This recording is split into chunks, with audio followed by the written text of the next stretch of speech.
This is Research Like a Pro, episode 116, Revisiting Research Planning.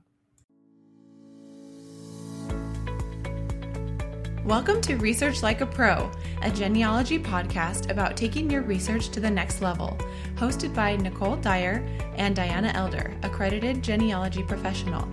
Diana and Nicole are the mother-daughter team at FamilyLocket.com and the creators of the Amazon best-selling book, Research Like a Pro, a Genealogist's Guide. I'm Nicole, co-host of the podcast. Join Diana and me as we discuss how to stay organized, make progress in our research, and solve difficult cases. Let's go.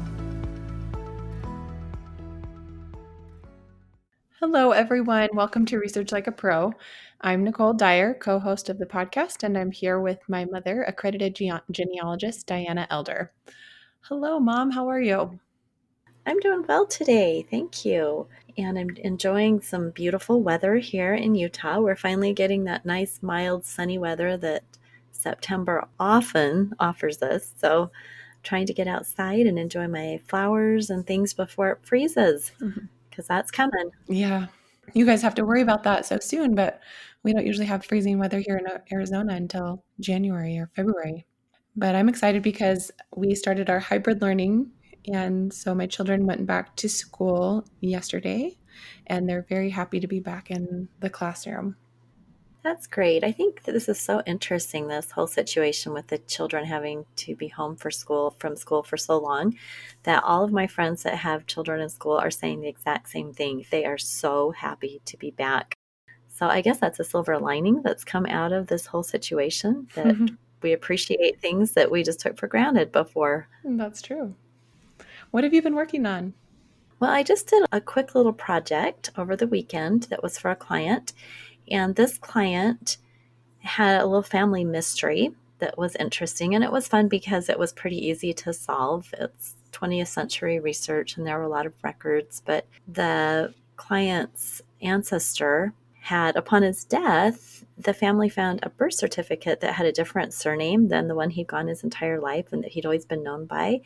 And they were really wondering what this other surname was all about. And so I did some research and found that he always went by his mother's maiden name throughout his life. And so the father's name was just on his birth certificate, and the father was named in the marriage record, but he never went by that surname, and the censuses didn't show that.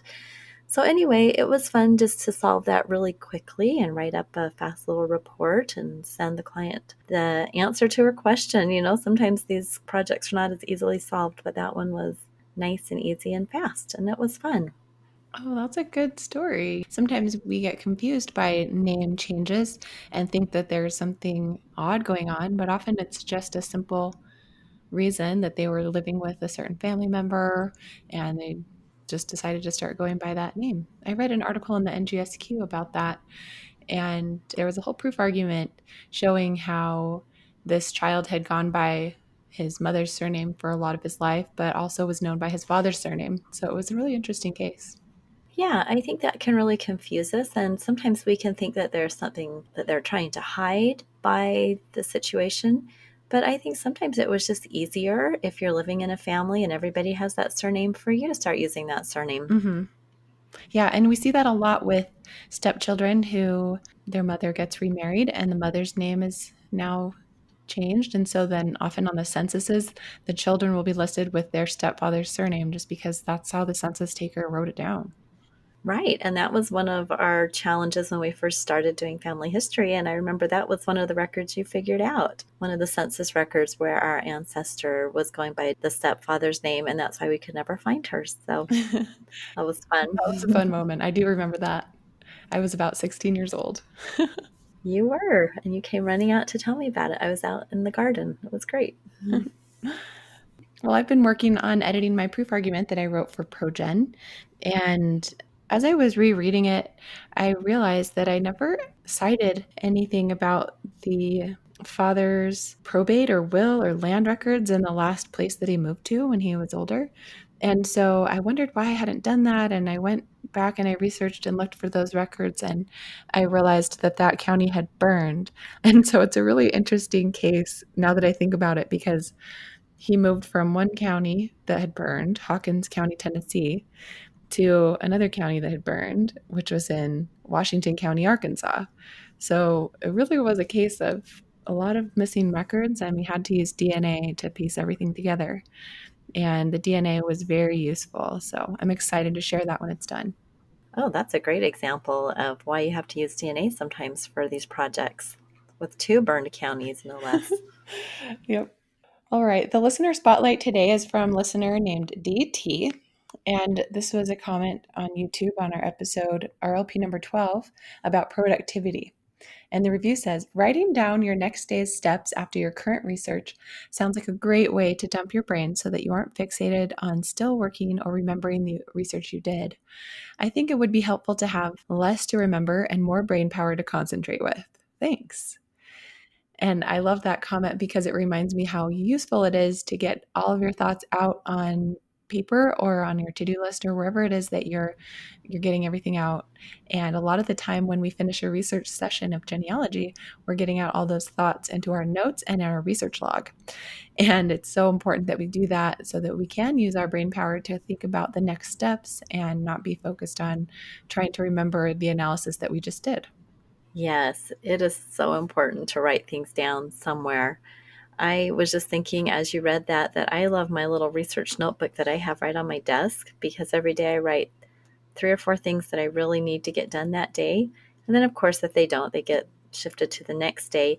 But I'm just looking at my notebook right now and I have all these little different notes. It's a great place to keep track of things too. Like if someone is giving me an address, and I don't necessarily need to record that in a Google Sheet or anything. I just need to write it down somewhere. And it's so nice. It's just in my notebook, and I don't have little pieces of paper all over the place. So I really love my research notebook. It's kind of a fun thing to look back and see all the different things I've been doing. So great, like a little journal. Yeah. Well, let's jump into what we're going to talk about today, and that is research planning. And this is the 4th part in our series of revisiting the Research Like a Pro process. So far we've talked about creating a focused objective from one of our research questions. We've looked through our tree, or we have that nagging brick wall problem that we want to try to solve. So we have created an objective around that for this specific research session. And then we have accumulated all of our sources and put those into a timeline and analyze them to see how valuable they are. A lot of times we hear people say, wow, I didn't realize I was using all derivative sources. They're just using things that are indexed and they hadn't gone further to get the originals. And that timeline can really point that up. And then we talked about locality research and how to pick 1 or 2 localities from that timeline that will help you further your research for this objective.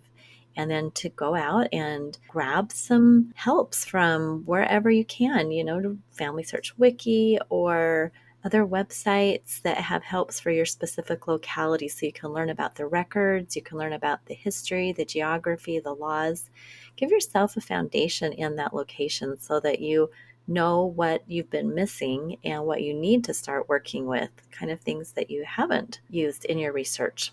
And then today we are going to talk about taking all of those first steps and putting them into a research plan. We have our objective, we know what we've already found, and we have a really good idea now of what records are available in that locality and what things were happening in that area. So now we can focus on records that might answer our research question, and we can prioritize, because some things will be easier to get a hold of or they'll be online, and we're going to want to actually have a prioritized strategy for our research plan. So, when you get started making your research plan, you'll probably want to revisit your objective and just see if you need to tweak it at all. Because after you have reviewed your timeline and analyzed the sources, maybe you have noticed that you have a really good guess for who the parent of your person is, or you kind of have a more specific thing you want to focus on. So, you can tweak your objective in the research plan and decide this phase of research will be to figure out if so-and-so is the father of my research subject. And that can be a more focused phase of research for your overarching research question, which could be who are the parents of so-and-so. So if you want to do that, then the research plan is a good time to do it. and to just review your timeline and see what jumps out at you. Maybe you can also tweak some of the identifiers in your objective. Like if you notice that somebody had land and then the land was sold by their heirs, you can put in an estimate for their death date and place. Maybe you didn't have that before. And sometimes that can be really helpful when you're research planning to recognize that they were deceased after a certain time. So that can guide you toward records during their life or guide you to look for records that would have been created at their death and get more specific. So revisit your objective and tweak it if you need to. And this will help guide your plan. Right, that's great advice. I think sometimes we get started and we've forgotten some of the things in our research, and so we do need to change our objective up a little bit after those initial steps. So after our objective is just how we want it, we want to create a summary of known facts. And you just use your timeline for this. You've already put everything into your timeline, but I like to make this just a simple table. The timeline has got a lot of information in it. Your source citation, your analysis, a lot of details. And I like to take a simple table in my document and just put the date, the event, the place, and how I know it. So, 1850 census. So, for instance, if I'm wondering, how do I know again that this ancestor was born in Kentucky? I can just look at that summary of known facts and go, oh, it was this and this census, or it was a death certificate of a child. Yeah, that's really good because sometimes we'll have things in our timeline that we realize are secondary information or it's authored and it's just not very high quality. So we can leave that out of our known facts if we don't feel that it's important, or maybe it's some kind of information that we've decided isn't useful or credible because of our analysis. So in the summary of known facts, you can just put those facts that you really think are reliable. You may not know for sure yet, but you can just put in whatever you think is going to be the most useful to guide your plan. Right. So the next step is to create a working hypothesis. And this is where you just share a quick summary of what you think you're going to find and what records could reveal that. So it could be just an educated guess about when the person died, if that's your objective, or a guess about where the parents may have lived if you're looking for the parents. Sometimes you'll have a guess, like a true hypothesis of who the parent is, and you can put that there. Or maybe you have a very open-ended hypothesis for who the parent is, that it was somebody who was born in Georgia around this time. Maybe they lived in a certain county because that's where the marriage occurred for the daughter. So it doesn't have to be a specific name. It can just be what you know. And if you have the 1880 census of a person that says their parents' birthplaces, maybe that's all you'll have. It just really depends on what you have in your known facts. So using those known facts, create a hypothesis that states what you think the answer will be and what records could test that hypothesis. Going back to our listener comment about doing a brain dump, I kind of liken this hypothesis to that. This is where you actually write out what you think happened. A lot of people get a little stuck on this and they are thinking, well, I don't know what happened. How am I supposed to imagine what happened? But, you have some little clues from things. And so you can have a hypothesis that you're going to test. One of the things that I like to do is to also put in a little bit about methodology that I'm going to use. Sometimes I'll say something like, well, this would benefit from a census study, or this would benefit from really looking at all the probate. Some of those ideas that have just been generating in the back of your mind, you can put that into your hypothesis about how you would like to approach this problem and what you think you might be able to find from doing that. Okay, I'm going to read an example of a hypothesis. We probably read this on the first episode about creating a hypothesis, but I'm just going to read it again. So, if your objective is to find the father of Cynthia Dillard, here's what the hypothesis could be. Cynthia Dillard's father was probably born in Virginia about 1795 or earlier. He moved to Georgia by 1815, where Cynthia was born. He was living in the vicinity of Morgan County, Georgia by 1833 when Cynthia married Thomas Beverly Royston. He possibly died in Georgia or in Alabama if he also migrated to Alabama like Cynthia and her husband, Thomas Royston. So you can see we don't know the name of Cynthia's father. We just have these clues from records from Cynthia's life that we can use to kind of make a guess about where to look. Exactly. And I think it's fun to write the hypothesis. I really enjoy that step. It's interesting because we talk a lot about how when you write things, connections form in your brain. And I think the hypothesis is a really good example of this. Sometimes I'll feel a little scattered with my research, and I've looked at all these records in my timeline and I've made my summary, but I'm still just not wrapping my head around what I need to look for and what I need to do. But as soon as I start writing, somehow those connections start forming, and I'm able to pull some things together to decide how to approach this research project. Absolutely. And you may have heard in genealogy standards and things like that that you need to have something to test with records. And that's really what the hypothesis gives you. It gives you something that you can go and test and see if it's true with records. So if Cynthia Dillard's father was living in that Morgan County when she got married in 1833, we can go test that by looking to see if there were any people with the surname of Dillard living around then in that place. Absolutely. So, after we have got that good working hypothesis written out, then the next step in the research plan is to identify the sources to search. So, we've got an idea of what we want to do if it was the census study or the probate or marriage. Now we have to go look at our locality guide and see where to find those records. Are they in the family search catalog? Are they online? Do we need to write a courthouse? Do we need to look on ancestry.com? Do we need to write our aunt who we think might have the record? There's just so many different sources for trying to answer our research question and to further our objectives. So, this is again an opportunity to kind of do a brain dump. I like to do a bulleted list and I just look through my locality guide. I get all my ideas in there for the different places, the different specific sources I could search. So I like to be specific enough that it's actually a working plan. So in other words, I wouldn't just put, well, search the marriage records of Morgan County, Georgia. I would go look on the family search catalog, get the actual microfilm online collection, and paste that right in there, or make myself a note that I would have to go to a family history center to view that, or to the family history library, or to write to the Georgia archives. I'd be really specific, because how are we going to prioritize this list if we don't really understand what that source is and how we're going to obtain it? Good idea. I like that thought that we should understand the sources before we can prioritize them. All right, so the next step is to prioritize your research strategy. And this is a fun step. You just get to decide which records you're going to search first. And sometimes you prioritize based on access. So if a record is online or if it's indexed, the ease of access might cause you to prioritize it first. And another thing you might look at is the ability of that record to answer your research question.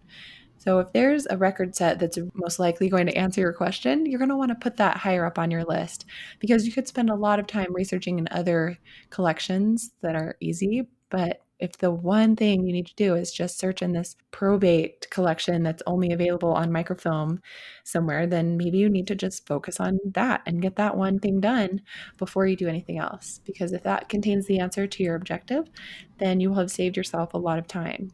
So there's a few things to consider when you prioritize, and it's always different for every project and each person. So just consider the access and the ability of that record to answer your question. And I like to say just do about 5 things in your research plan, because sometimes you answer your question in the first one or two. And if you've got this long list of 20 things, you've wasted some time. I learned that when I was doing accreditation, that you should just list about 5 things and then go from there. So let me go through my example that we are using for this whole series of revisiting the Research Like a Pro process, and that's from Nancy Briscoe's life.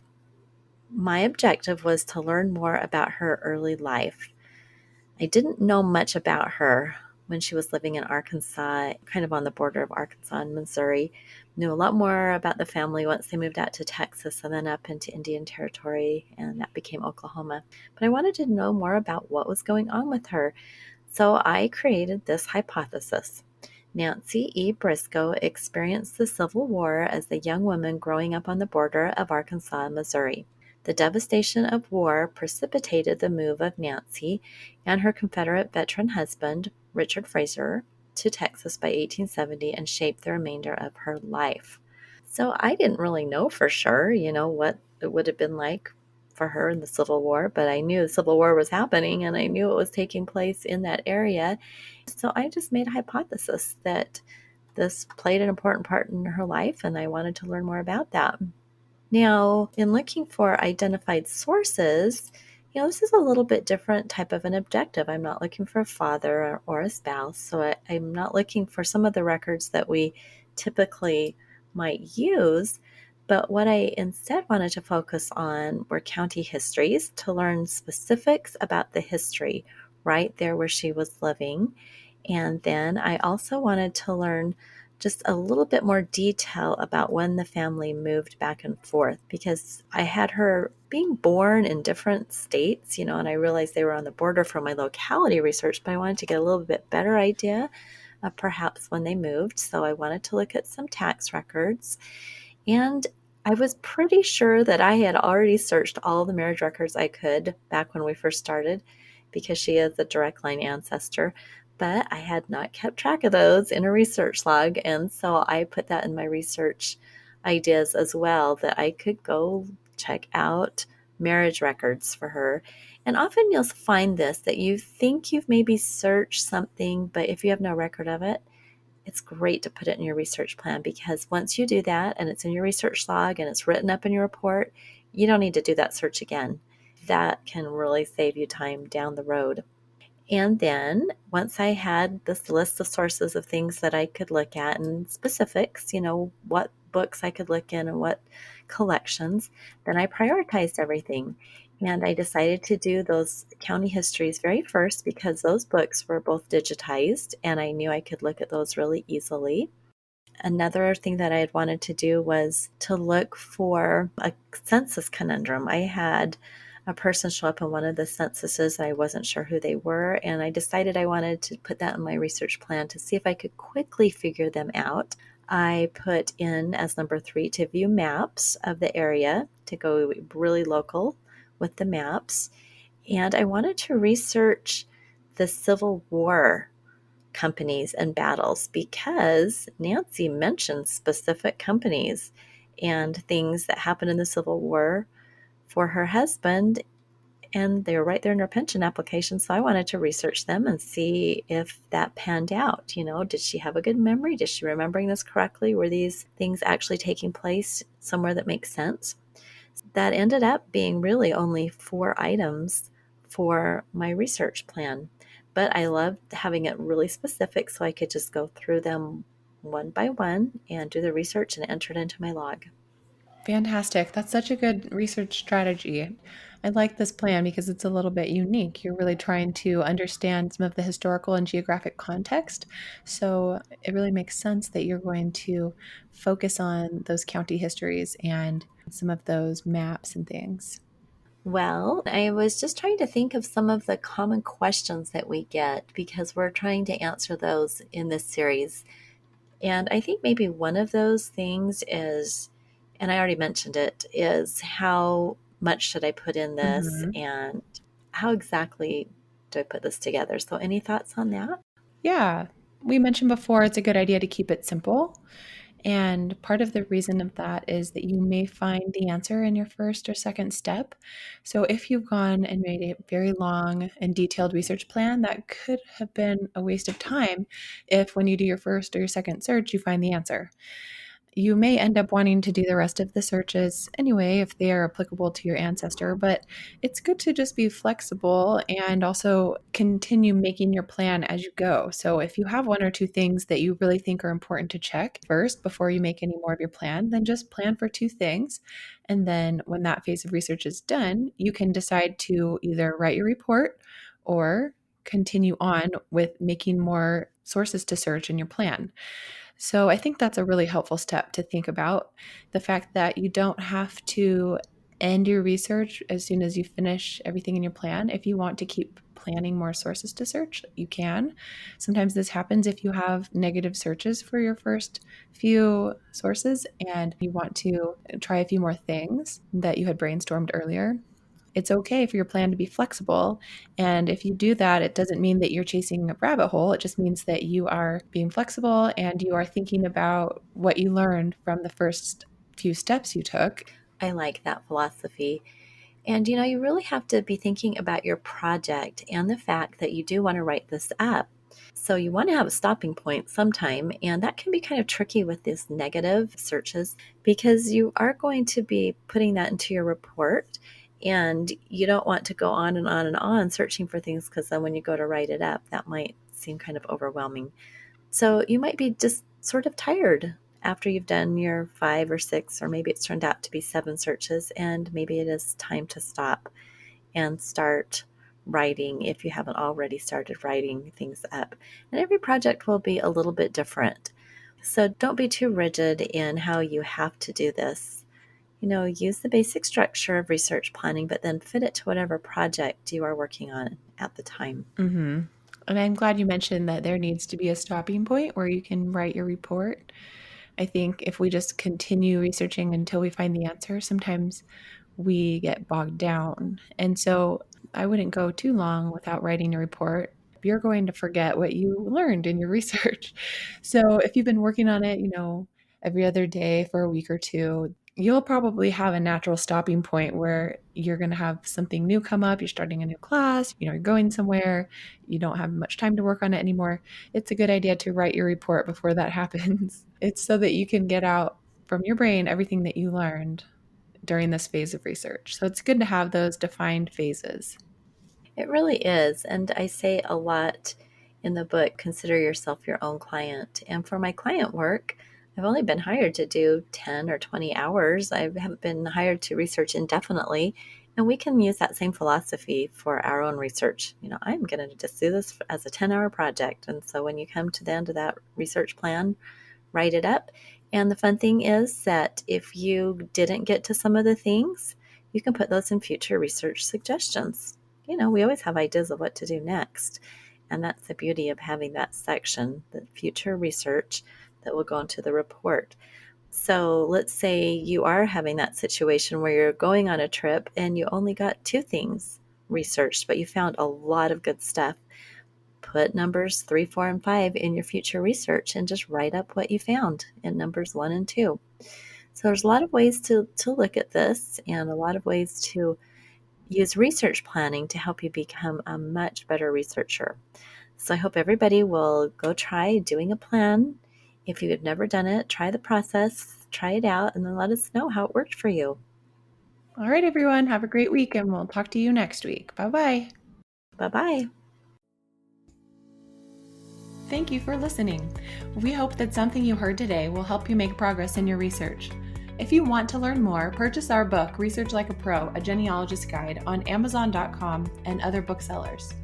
You can also register for our Research Like a Pro online course or join our next study group. Learn more at FamilyLocket.com. To share your progress and ask questions, join our private Facebook group by sending us your book receipt or joining our e-course or study group. If you like what you heard and would like to support this podcast, please subscribe, rate, and review. We hope you'll start now to research like a pro.